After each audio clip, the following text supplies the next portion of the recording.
Well, hey there, gang. Welcome back to another episode Around the Fire.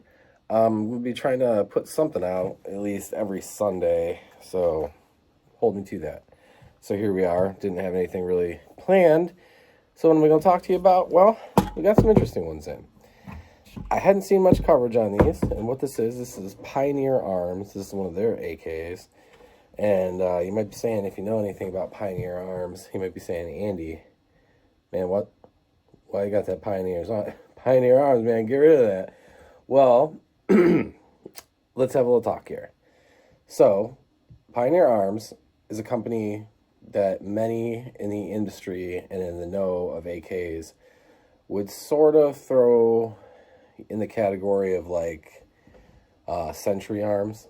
And, I don't want to say bad things about Century Arms, but, they know. They know what's going on, the cast stuff, And so Pioneer is Polish, and they were making cast part AKs for the longest time, right?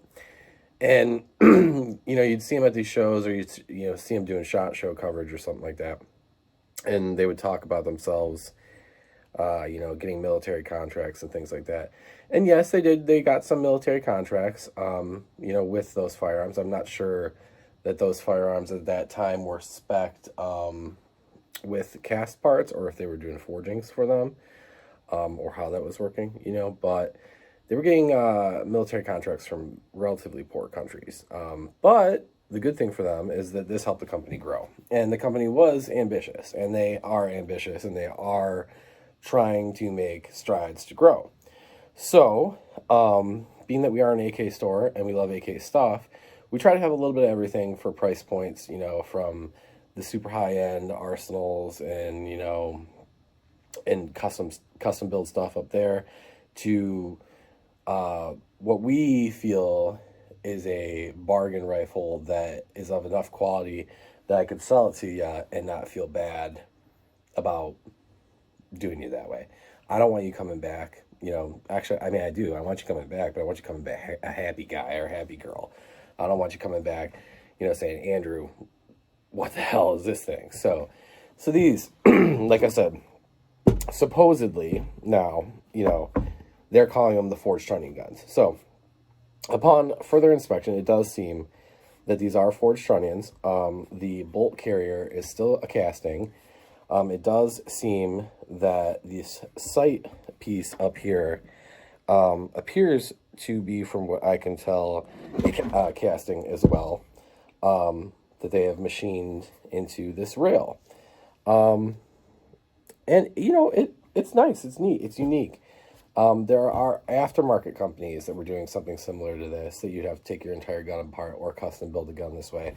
So I thought that was really cool. It's going to give you a very, very solid 0 there. The finish on these is relatively nice. Again, cast, but that doesn't matter. Those aren't, parts that require being forged. And then this particular model is a 5.56, and it comes with this Polish wire crutch style folder, which is removable. And then you would have a standard tang. I will tell you, though, I've got one of these that I'm messing with trying to customize, and I wanted to get rid of that thing because I hate these style stocks. And those screws are definitely rocks that are locked out. You're going to have to throw some heat on them or something. But very, very neat little product. There's a couple other 5.56 offerings on the market right now, like from Zaso and stuff like that. But the Zaso is like an 18.5-inch barrel. They add quite a bit of little extra length there because of the twist they decided to go with. This is a 16-inch, so it just keeps you right there at your minimum rifle length barrel. Gives you the 5.56. It appears to come with some sort of waffle style, like sort of Circle 10 clone magazine. No markings of any sort. They don't feel particularly nice. But it does fit, the magwell does fit the 5.55 or 5.56 Tora mags, which if you're not familiar with Tora, it's the polymer magazines that have been, that Zaso is rebranding for their 5.56 guns, same thing. But yeah, there's the marking, and this is, Radom is what they say, and it's Circle 11, which is not Fabrica Radom. and that is your Circle 10 stuff. What they did is they bought the factory, some factory area, and machining and everything, and they are, you know, in Radom, Poland, and they are in the Circle 11 plant, but it's not the same. It's not WBP, so not the same. Okay, so you don't mix those two up. That's been kind of a weird one for people, but like I said, I think this company has come a long way. The rivets look good, you know. The fit and finish is not bad.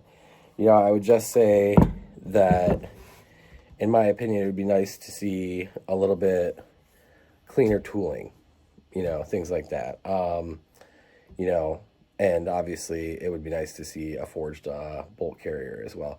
I think the bolt looked to me to be forged, but the carrier itself is a casting, clearly. You can see, I don't know if this will pick this up, but when you look at the metals, the sort of granular texture to the finish on the bolt carrier there, you know, if you can make that out at all, it would have more of a stringy texture to it, going back and forth if it was a forging. You can also see right along here a telltale sort of crease right there. That is a cast mark where the forms met together, and that was probably a little lip that had to be machined down, and that's what you get. Does it make it a bad gun? No, not necessarily, if that's what you've got the budget for. It's just like, you know, high points and things like that. And not to mention, you could take this gun and rebuild this into, you know, something else, or customize it to something else, change the carrier, you know, and have a really, really nice 5.56 gun. So that's what I'm messing with right now, and that's something neat that we have in the shop right now. They range from around $700 to, I think, like $850 is like their fancier models, you know. So they are very affordable, very interesting product that I am comfortable recommending to customers. We haven't had any that came back broken. We haven't had any that like blew themselves up. We haven't had any that, like, you know, had sheared off a lug on a, you know, carrier or anything like that. I have seen some weird little things, like the trigger has impact marks on it, you know what I mean, stuff like that. So that is heat treating issues, and that trigger is a part that they make themselves, so take it or leave it, you know. But that's my report on the Pioneer Arms and what we got in store. You know, like I said, it's better to have something than nothing, you know. So there's some people out there that got high points, and if that's what you can afford, you know, it's there to do the job. You know, you get something nicer later on. Like I said, I think these have some potential as fun guns, something to put in the collection, to customize, you know, and, you know, start off kind of balling on a budget, you know what I mean? Because it's got that, like I said, that original tang, so you can do whatever sort of stock style you want out back here. It's 5.56, so maybe, you know, you were thinking about getting into an AK, but you didn't want to have to go and buy a whole bunch of new ammo. Well, there you go. All right, guys, that's it for today. That's the Pioneer Arms 5.56 AK. This one's got, like I said, their top mount thing. They've got a few different options, and this one comes with the crutch. If you're interested in something like this, give us a buzz. If you're interested in other AKs, you know, hit us up too. We got bunches. We got all kinds. We do custom builds. We do it all. Until next time, safe shooting, guys.